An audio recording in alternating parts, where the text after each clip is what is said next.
Hey, what's up, lightboltjoe here. Today we're going to discuss the 2018 horror film Family Blood.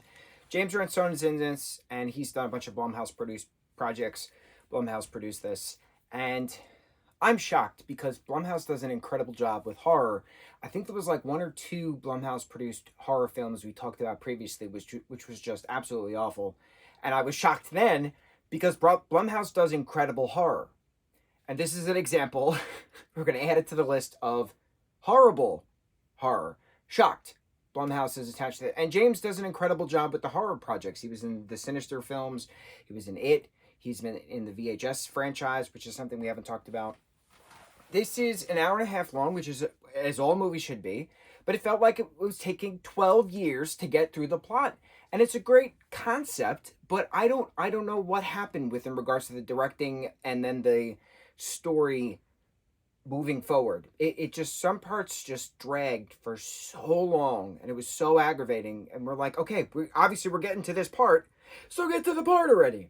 So this main character, she's a drug addict, and she has two teenage kids. She goes to a new city, because that's just a new start, right? So she's going to meetings, and then this vampire, Christopher, played by James, meets her at this meeting, but he's a different kind of addict. So that's a great catch kind of a thing, right? Right in the blurb, different kind of addict, because he wants blood, obviously. So he then turns her after she relapses into a pill popping escapade, and so now it's a matter of she wants blood, he wants to teach her and like things, but then she like fights back, and then her son gets involved in fighting, and then like he winds up killing him, and then it's a matter of the new girl at school. Well, he's the new kid, so the new neighbor, what happens when she's now involved and she's inadvertently killed? Are we going to turn her?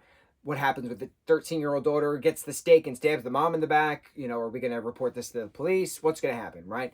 So it's a very predictable kind of story, but it had a good concept of what if a drug addict becomes a vampire?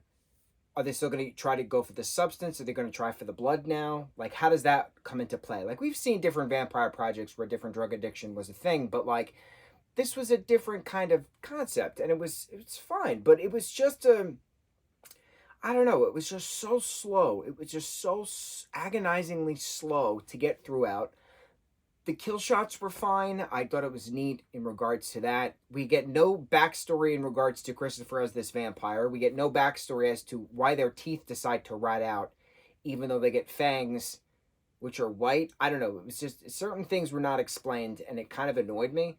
But I don't know what else to say. It dragged. It shouldn't have dragged since it was an hour and a half long. Great concept, bad execution. Story could have been told much faster. It could have been told in a 30-minute episode of a TV series. Let's put it that way. Versus the hour and a half slowness that we got. Unfortunate. Had great potential. Very slow. I don't know what else to say. Family Blood. On to the next review. Mahalo.